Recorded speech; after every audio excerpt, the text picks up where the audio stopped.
And it's good to see Pete Prisco and Rick Spielman, I think. Fingers crossed. There they are. There you go. Oh, they got bright the shorts colors. on. It is summer in South Florida.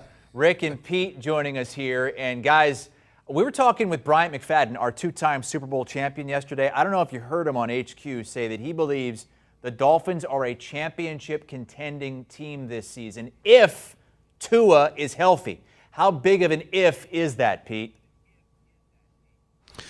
Well, it's an enormous if. I mean, this is an entirely different team if he's not on the field. If you're playing with Mike White, you got problems. I mean, he's a backup quarterback in this league. And so I think when you look at it from that standpoint, they have to keep him healthy. And we saw him today, and we were talking. He is much bigger. He's thicker. He looks like he's taking care of his body. He's trying to get stronger.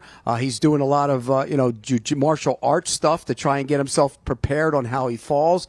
I think this is a big year for him if he stays on the field. I'm still not convinced he's one of the top, 7, 8 quarterbacks in the league, but he showed last year that he's capable of being in that 10, 11, and 12 range, Rick. Yeah, no, I think he is one of the top 7 or 8 quarterbacks in this league. And the way he was playing last year, with the numbers he was putting up, the accuracy down the field, made a lot of big plays. Now he has a lot of help around him. The biggest question will be, can that offensive line protect him so he can have the same production he had early last year? So a year removed from Kirk Cousins, you've already moved him ahead of Kirk Cousins. Okay, I see how that works. Guys, that offense is not really a concern if they have a healthy Tua. Mike McDaniel, great offenses in San Francisco. First year, it just kind of seemed like he was trying to feel his way around. Still doesn't sound like a head coach, but that isn't necessarily a bad thing. Rick, do you notice anything different about him as he begins year 2? No, we were in his press conference today, and he was as entertaining as always, answering questions. But I think the second time that a head coach goes through the cycle, he already experienced the things that did well, what they have to adjust. A lot of times these coaching staffs will go into the offseason. They will look at, hey, we can do this better in this part of the scheme. We can do this better. They have to be able to run the ball better in order for the scheme to work because they are explosive in the passing game. But he just looked more comfortable out there to me, and I think having Vic Fangio here also helps. Yeah, and I think one of the things you mentioned, the run game, they have to be committed to the run. I mean, this offense is definitely built around the run game, but what happened last year, at times he got away from it, and that's not who he is. The foundation of this offense is to run the football. I know it's tempting when you have all that speed on the outside to throw the football down the field, but I'll give you an example. Against Buffalo in the second game of the season, they had 3 third and shorts in the second half and threw on all of them. You can't do that, and I think he's going to learn from that and be a better offensive play caller this time around. Speaking of running the football, Pete, should they get Dalvin Cook if he's available?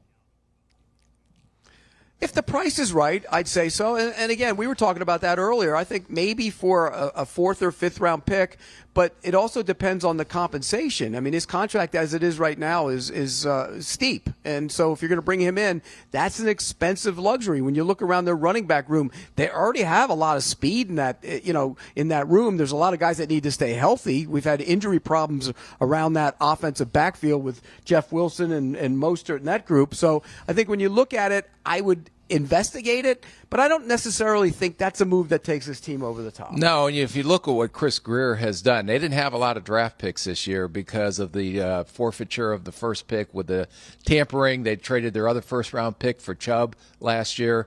They went out and traded for Ramsey this year, but to add Cook to this explosive offense because those guys are injury-prone or haven't shown to stay healthy through a complete season, and the kid that I was kind of impressed with running around today, and I know it's only in shorts, is A-Chain in the running back they took out of Texas A&M this year. But you imagine with all the explosive playmakers that they have on the offensive side of the ball, if they're able to add a Dalvin Cook, I don't know if they can be stopped. The problem is the offensive line for right now. We could talk all about the playmakers in the run game, and you have to run the ball better, and Tua will be better. The offensive line right now is a mess, and it's a problem. It was a problem last year. They're moving guys up and down, trying to figure out who the best 5 will be. They got hit with injuries last year. But, Chris, if they don't play better up front, it's not going to matter for this offense. They have to be more physical at the point of attack. And it won't matter as much if the defense isn't better as well. They're trying to revamp things. They went out. They got Vic Fangio as the new defensive coordinator. What is he going to be able to do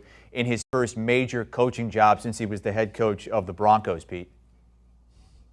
Well, he's one of the best acquisitions, if not the best acquisition of the entire offseason. Vic Fangio is a defensive genius. When it comes to playing on that side of the ball, he's been that way for a long time. And the respect that he gets from, his peers and his players is as good as anybody in this league. So I think it's big for Miami. They're going to be one of those defenses, maybe not as aggressive. That's not his MO. I think he's one of those guys that's going to sit back and play some coverage and throw a bunch of different looks at you.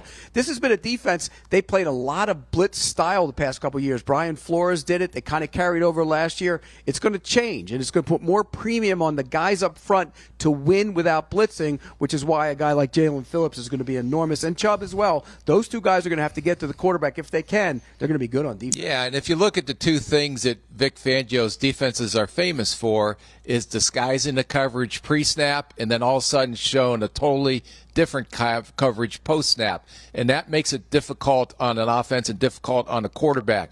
The other thing, what Pete mentioned, it's a lot of zone coverage, a lot of quarters, which means 4 defensive backs across the field. They don't believe in giving up explosive plays, and Vic Fangio's defense rarely gives up explosive plays, but they can get after the quarterback. And I think with Chubb and Phillips is probably going to be one of those breakout players of the year that you're going to hear a lot more of. And you got to mention Jalen Ramsey as well. Maybe on the downside of his career, but he still brings swagger to that defense. And I know you guys spoke with him a little bit earlier today. What did he have to say?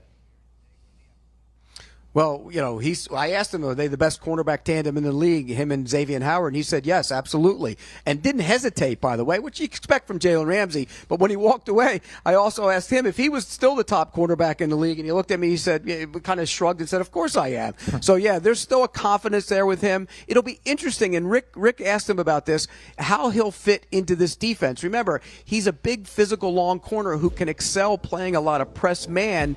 So he's going to have to adapt a little bit. And he talked about some of the things. He's excited about some of the things he's going to do in this defense. And Staley, the head coach at the L.A. Chargers, was a defensive coordinator when he was at the Rams before he took over, said there's a lot of similarities, although Vic puts his own flavor on it. But I think he's very excited to play for the Miami Dolphins and in this defense. All right, guys, it's time for our Geico 15. You're each going to give a 15-second statement on how you see the Dolphins navigating the AFC East this season. Odds-wise, they have the third shortest odds. Bills the favorite, then it's the Jets, then it's the Dolphins at 3-1. Rick, you can lead us off. Yeah, I'm going to go with the Dolphins being up there right with the Bills. I think they're a better team than the Jets right now. I think with Vic Fangio, that was a major help and a major boost to this defense. So I'm thinking the Miami Dolphins have a legit chance to win the AFC East this year. You're hedging. Are they going to win it or not? They're going to win it, Pete. There you go. I want to hear you say that. Say that. You said it before. You won't say it on camera. Miami Dolphins will win the East this year in the AFC. There's a Geico 15. My Geico 15 is Buffalo Bills are still the class of the division, period. They are the best team. They've added some pieces to that offense, including Kincaid, the tight end. They're going to play differently, but the biggest change for them will be on the defensive side of the ball. Sean McDermott's taken over calling defense. That means they're going to be more aggressive. They're going to get after the quarterback. No more sitting back. They're the best team. It's Buffalo. Miami and the Jets will compete for the second spot. Don't say that too loud, Pete. I know you're right there. You're right there in the middle of the facilities there for the Dolphins. The Bills are back. I'll say it to them. It's got to be the Bills. The Dolphins have no chance. They're going to win the division. I'll say it as loud as I can. Glad we got to see your shiny kneecaps again, guys. Rick Spielman and Pete Prisco, nice and bronzed. I wish you would have tried to get behind the podium like Travis Kelce. Oh, yeah. White House, yeah. White House. A latest First Pick podcast with Rick Spielman and Ryan Wilson is a 2020 NFL Draft do-over. A look back at that wild quarterback-heavy COVID draft class on With the First Pick.